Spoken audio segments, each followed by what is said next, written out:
I never thought I'd be sharing this, but here goes. I'm Ethan, 28, and I work as a software engineer. Basically, I've always been the responsible one in my family.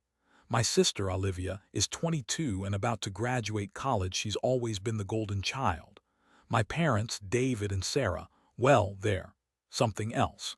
Let's just say financial responsibility isn't their strong suit, and they've always subtly leaned on me to pick up the slack. Tuition, car repairs, emergencies, you name it, I've covered it. It's always been implied, never outright said, but the expectation has always been there. Now that Olivia's graduating, you'd think things would ease up, right? Wrong. I just found out something that makes all those years of quiet resentment boil over. You won't believe what they just did. During our weekly family Zoom call, Mom was gushing about Olivia's graduation. Then with this sickeningly sweet smile, she said, "Oh, Ethan, honey, we've been meaning to talk to you about that. We've decided it's best if you don't come to the ceremony." My stomach dropped to my knees. I must have misheard.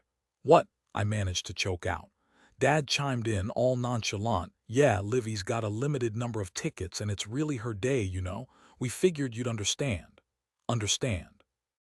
Understand that after years of paying for her education, I wasn't even considered important enough to witness her graduate.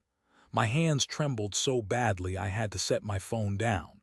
"This isn't about you, Ethan," Mom continued, her voice dripping with that familiar condescension. "It's about Olivia and her accomplishments." "What about my accomplishments? What about the sacrifices I made so she could even have those accomplishments?" "After everything we've done for you," Dad added, completely missing the irony, "you're making a big deal out of nothing." Was I? A cold wave washed over me. Was I really overreacting? They always made me feel like I was, but this felt different. This felt like a final, brutal rejection. A confirmation of what I'd always suspected. I was just a walking, talking ATM to them. I felt a tightening in my chest until I could barely breathe. "You need to think about what's best for the family," Mom said, like she always does. But what about what's best for me? I suddenly recognized a sickening pattern. It was never about what I wanted, never about what I deserved. It was always about Olivia, always about them. The realization hit me like a punch to the gut. Years of quiet resentment had finally turned into a searing, agonizing wound. I picked up my phone, face burning with humiliation. A private conversation. Maybe that would work. "Mom, Dad, can we talk about what you said earlier?" My voice was surprisingly steady. "About what, honey?" Mom asked, feigning innocence. The deflection stung. "About the graduation, about me not being invited." "Oh, Ethan, please don't make this about you," Dad sighed. "It's Olivia's special day." "But I paid for most of it." The words exploded out of me, a raw, unfiltered eruption of years of suppressed anger. "Now, Ethan, that's not fair," Mom said, her voice hardening. "We've always provided for you." Gaslighting, always. My heart pounded like a drum against my ribs. "Provided or taken. I've been paying Olivia's tuition, covering your credit card bills, fixing your cars for years." "We're family, Ethan," Dad said, his voice laced with guilt. "We support each other." "Support or exploit?" My throat closed up, words trapped inside. "Why are you bringing this up now?" Mom snapped. "On what's supposed to be a happy day? Because I'm tired of being treated like this. I'm tired of being taken for granted."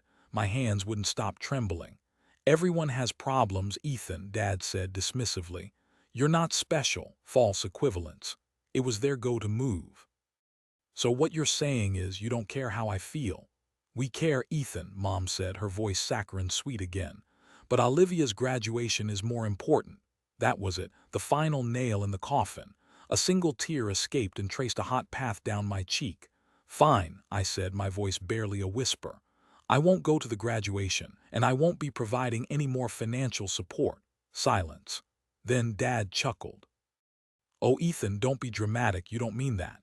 Did I? A wave of self-doubt washed over me. Was I being selfish, ungrateful? Maybe they were right, maybe I was overreacting, maybe I was making a big deal out of nothing. "Yes," I said, my voice stronger this time. "Yes, I do." The phone clicked off. I stared at the blank screen. I felt numb, defeated.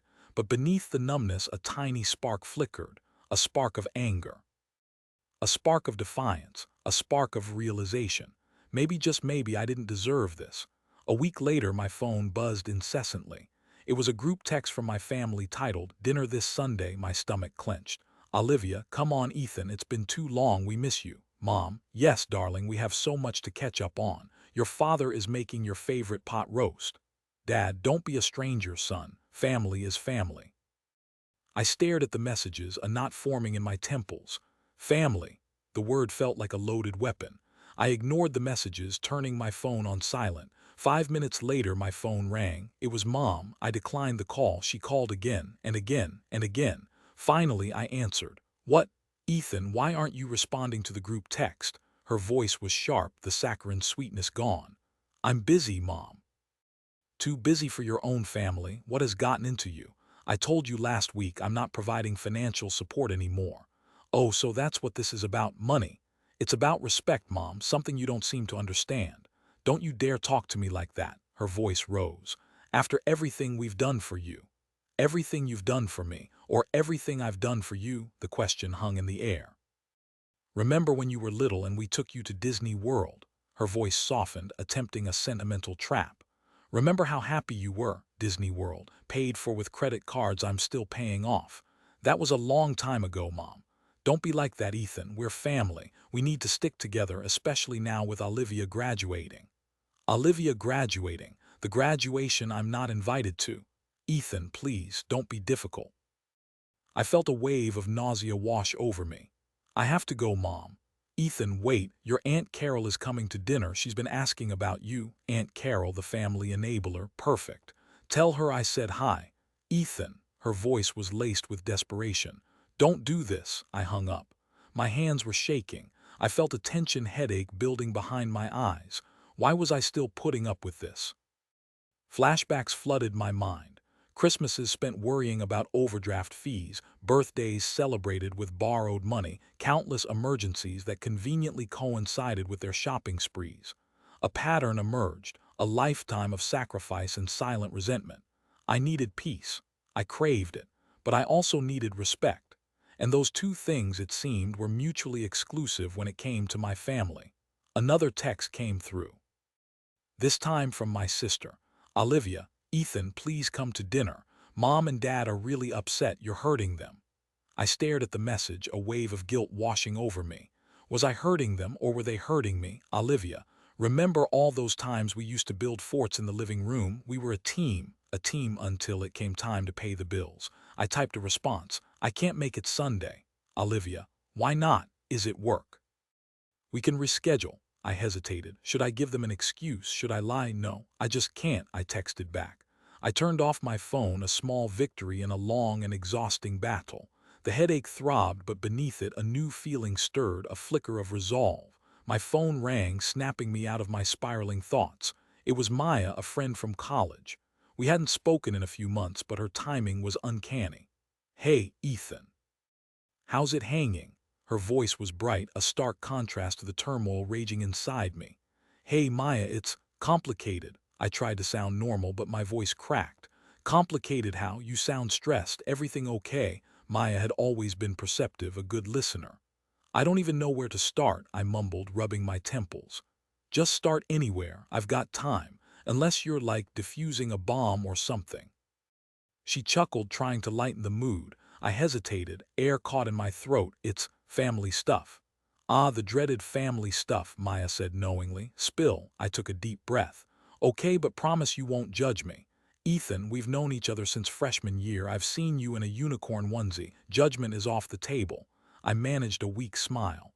"Okay, so, my sister's graduating college. Congrats to her. You must be so proud." "That's the thing, I am proud, but I'm not invited to the graduation." The words felt ridiculous as I said them out loud. There was a beat of silence. "Wait, what? Why not?" They said, "Limited tickets, and it's Olivia's special day." I cringed, hearing how pathetic it sounded. "That's messed up, Ethan." I could hear the shock in her voice. "Yeah, well, it gets better. Or worse, depending on how you look at it. I've been paying for most of Olivia's tuition. And helping my parents out with stuff, for years." "Helping out how?" Maya asked, her voice laced with concern. "Tuition, credit card bills, car repairs, basically anything they needed. I always just did it. It was expected." Ethan, that's actually not normal family behavior. Her words were like a splash of cold water to the face. I know, right? I canceled Olivia's tuition plan and all the credit cards. I was tired of it all. I felt a little lighter having said it out loud. I would have done the same thing. You get treated like an ATM and then they don't invite you to graduation. And now they're trying to say I'm hurting them and guilting me into supporting them again. Maya was silent for a moment. Wait a minute. You canceled her tuition and they got upset. Yeah, big time. And they expect you to just keep paying, apparently. Ethan, you realize that's manipulative, right? Like textbook definition. Maya's voice was firm, unwavering. I guess so. I never really thought about it that way. They always made me feel like I was obligated. If anyone else treated you that way, would you accept it? If a friend constantly asked you for money and then excluded you from important events, would you still be friends with them? I hesitated. No, of course not. Then why are you accepting it from your family? You deserve to be treated with basic respect, Ethan. At the very least. I stared at the wall, my mind racing. The pieces were starting to fall into place. They always made me feel guilty for wanting anything for myself. That's a classic manipulation tactic, Ethan. They're playing on your emotions to control you. But they're my family. Family doesn't get a free pass to treat you like garbage, Ethan. Family should be the last people to treat you like that. Blood doesn't equal a blank check for abuse. You have every right to set boundaries and protect yourself. A wave of relief washed over me, followed by a surge of anger. I've been such an idiot, I mumbled. No, you haven't. You've been loyal and generous. They took advantage of that. It's not your fault. I just, I always thought that's what families did, supported each other no matter what. Support is one thing, Ethan. Exploitation is another. There's a huge difference, and from what you're telling me, this sounds a lot more like exploitation than support. I was silent, absorbing her words. A new clarity was dawning. So what do I do? That's up to you, Ethan. But whatever you do, do it for yourself. Set boundaries, protect your energy, and don't let them guilt you into doing anything you don't want to do. Thanks, Maya. I really needed to hear that. Anytime, Ethan. Seriously. And if you need someone to yell at your parents for you, I'm your girl. She laughed. I laughed too, a genuine laugh for the first time in days. I might take you up on that. After the call, I sat in silence for a long time. Maya's words echoed in my mind. Blood doesn't equal a blank check for abuse. The phrase resonated deep within me, a truth I had been denying for years. I wasn't wrong to feel resentment. I wasn't wrong to want a life of my own. I deserved respect, and I was done settling for anything less. From this moment on, things would be different. I was done being the family's doormat. I would take back control of my life. It was time to make a change. Weeks passed, filled with a fragile, newfound peace. I focused on work, reconnected with friends, even started learning guitar. My family remained distant, a low hum of guilt and resentment in the background, easily muted. Then came the email from my bank. Subject: unusual activity on account ending in XXXX. A credit card I had closed months ago. A card my father had co-signed but was supposed to be inactive. My heart pounded. I logged in, a knot forming in my stomach. There it was, a series of charges, small at first, then larger, more frequent. Gas, groceries, a weekend getaway at a fancy resort, all within the last 2 weeks. My father, he had used the card, fraudulently. A wave of nausea washed over me, followed by a cold, hard anger. This wasn't just about money anymore. This was a deliberate, calculated act of betrayal, a violation of trust, a blatant disregard for the law. I felt something inside me snap. Years of suppressed anger, resentment, and disappointment coalesced into a single, searing point of rage. The room seemed to shrink, the air thickening around me. My hands clenched into fists, nails digging into my palms. I saw red. The blood pounded in my ears. No more. Enough, this was the final straw. I stood up straighter, my shoulders back, a newfound resolve hardening my features. My voice, when I spoke, was low, steady, and devoid of emotion. That's it. The calm before the storm. The shock on their faces when they found out would be worth it. It was time to end this once and for all. I spent the next few hours meticulously documenting everything. Screenshots of the fraudulent charges, copies of the closed account statements, the email from the bank, evidence. I needed concrete proof. I printed everything, organizing it into a neat folder. It felt strangely empowering, transforming my anger into tangible action. Then I contacted my lawyer, Ms. Evans. Her voice was calm and professional. I explained the situation, the fraudulent charges, my father's co-signature. She listened patiently, asking clarifying questions. Filing a police report is an option, Ethan. It would initiate a formal investigation. That's what I want, I said, my voice firm. I want to press charges. Ms. Evans laid out the potential legal ramifications, the possibility of jail time for my father, the inevitable family drama. Are you sure about this, Ethan? There's no turning back. I'm sure, I said, my voice unwavering. I need to do this. That evening, I drafted a statement for the police. I detailed the history of financial exploitation, the closed credit card, the fraudulent charges. I focused on the facts, avoiding emotional language. It was a difficult process, dredging up years of painful memories. But it was also cathartic, a way of reclaiming my narrative. The anxiety gnawed at me. What would Olivia say? Would she hate me? Would my mother try to manipulate me again, playing the victim? My father, I pushed the thoughts away. I couldn't afford to waver now. This was about justice, about setting boundaries, about protecting myself. I needed to be prepared for anything. They would try to gaslight me. I rehearsed responses. This isn't about you, Ethan. Yes, it is. We're family, we stick together. Not when family steals from each other. Maya called that evening. Hey, you okay? You seemed pretty determined earlier. I am determined, I said. I filed the police report. Wow, Ethan, that's huge. Are you nervous? Terrified, I admitted, but also relieved, like a weight has been lifted. I can imagine. Look, just remember why you're doing this. You deserve to be treated with respect. Don't let them guilt you into backing down. I won't, I said, my voice firm. I promise. You know yourself and your limits. Don't let them go over them. I chose my clothes carefully. A simple, dark suit, professional but not ostentatious.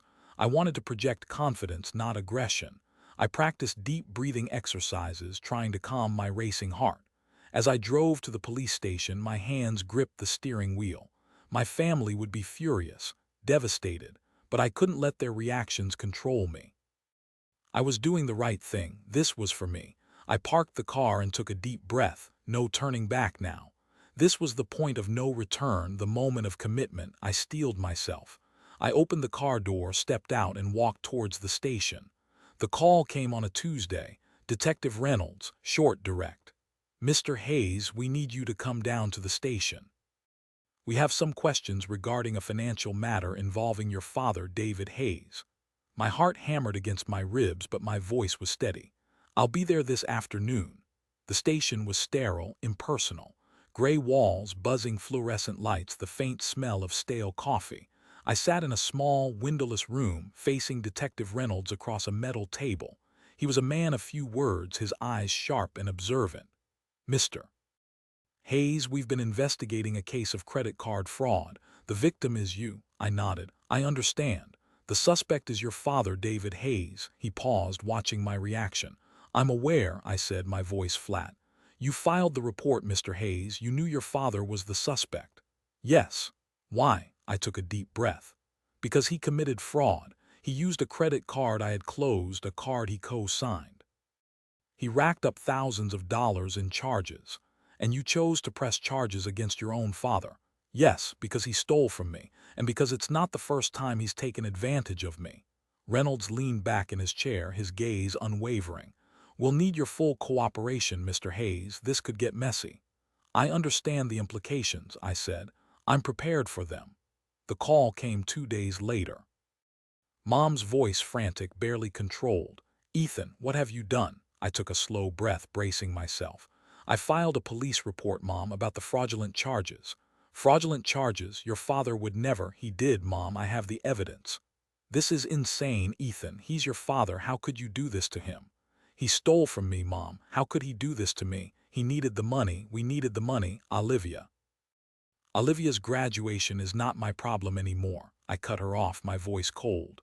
You're destroying this family, Ethan, all over some money. "This isn't about the money, Mom," I said, my voice low and steady. "It's about control, and you've lost it." Silence. I could hear her ragged breathing on the other end of the line. "You'll regret this, Ethan," she hissed. "You'll be sorry." "Maybe I will," I said, "but I won't be exploited anymore." The front door slammed open. Dad, his face was red, contorted with rage. "Ethan, we need to talk now." I didn't flinch. Years of fear and intimidation seemed to melt away, replaced by a cold, hard resolve. "There's nothing to talk about, Dad. How could you do this to me?" he roared, his voice shaking with fury. "You did this to yourself, Dad." "I needed the money, your mother—" "Excuses," I said, my voice flat. "That's all I ever hear from you, excuses. I'm your father, you owe me respect. Respect is earned, Dad, not demanded." Mom rushed in, her eyes red and swollen. "Ethan, please, drop the charges. Think of your father, think of Olivia." "Those tactics don't work on me anymore," I said, my voice unwavering. "I'm done sacrificing my well-being for your comfort." Dad took a step towards me, his fists clenched. "You ungrateful." "Don't," I said, holding up my hand. "Just don't." "You're ruining our lives," Mom sobbed, collapsing onto the couch. Olivia entered, her face was pale. "Ethan, what's going on?" "Your father committed fraud, Olivia," I said, my voice calm. "I filed a police report." Her eyes widened in disbelief. "Dad, no, he wouldn't." "I have the evidence, Olivia, I can show you." She shook her head, tears streaming down her face. "I don't believe you." "That's your choice," I said. "This is all your fault," Dad roared, pointing a finger at me. "You're destroying everything." I stared at him, my heart filled with a profound sadness. "No, Dad," I said, my voice barely a whisper. "You destroyed everything." I turned and walked towards the door. "Where are you going?" Mom screamed. "Don't you dare walk away from us." I paused at the threshold, my hand on the doorknob. "This ends now. I'm not asking, I'm telling you." I opened the door and stepped out into the cool evening air. I didn't look back. I drove away, leaving the chaos and recriminations behind. A wave of exhaustion washed over me, but beneath it a sense of liberation. I had finally broken free. A month later the phone rang. It was Ms. Evans. "Mr. Hayes, the DA has decided to press charges against your father. The trial date is set for next month." I took a deep breath. "Thank you, Ms. Evans." "Are you ready for this, Ethan?" "I am," I said, my voice firm. "I'm ready."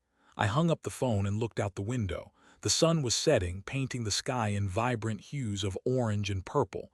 The air was still, peaceful. For the first time in a long time, I felt a sense of calm. I was done sacrificing my well-being for their comfort. This wasn't about revenge. It was about justice. It was about setting boundaries. It was about reclaiming my life. And I was finally truly free. The immediate aftermath was a blur of adrenaline and exhaustion. My hands trembled as I unlocked my apartment door. The image of my mother's tear-streaked face and my father's rage-filled eyes burned into my mind. Inside, the silence was deafening, a stark contrast to the shouting match I just escaped. I stumbled to the couch, collapsing into its soft embrace. Every muscle in my body ached and a dull throbbing pounded behind my eyes. I felt numb, disoriented, like I'd just run a marathon. I didn't cry. I couldn't. I just stared blankly at the ceiling, trying to process everything that had happened. My phone buzzed repeatedly, but I ignored it, letting the calls go to voicemail. I needed silence. I needed space. I needed to breathe. I stayed there for hours, lost in thought, until sleep finally claimed me. 6 weeks have passed since that day. The initial chaos has subsided, replaced by a fragile, uneasy calm. The trial is set to begin soon. My father awaits it at home, out on bail. Olivia and Sarah are sticking by him. I expected that much. They have tried to contact me, but I have blocked their numbers. The positive changes have been subtle but profound. I wake up without a knot of anxiety in my stomach. My days are my own, free from the constant demands and expectations of my family. I've reconnected with Maya and a few other friends from college, people who appreciate me for who I am, not for what I can provide. I've started therapy, something I should have done years ago. My therapist has helped me unpack years of suppressed emotions, to understand the dynamics of my family, and to develop healthy coping mechanisms. It's like peeling back layers of an onion, each session revealing a new truth about myself and my past. I even started playing the guitar, fulfilling a long-held dream that I had always put on hold. I'm finding joy in simple things, things I never noticed before. The challenges remain, though. Some days the guilt creeps in, whispering doubts in my ear. Am I being too harsh? Am I overreacting? But I quickly remind myself of the years of exploitation, the lack of respect, the fraudulent charges. The extended family is divided. Some have sided with my parents, accusing me of being selfish and ungrateful. Others, like my Aunt Carol's youngest daughter, have reached out, expressing their support. "I always knew something wasn't right," she said in a hushed phone call. "Your parents have always been difficult." The mixed reactions stung, but I've learned to focus on the people who are truly there for me. I have let go of the need for approval of those who are not. Olivia sent me a message through a mutual friend a few days ago, begging me to drop the charges. "Please, Ethan," she wrote.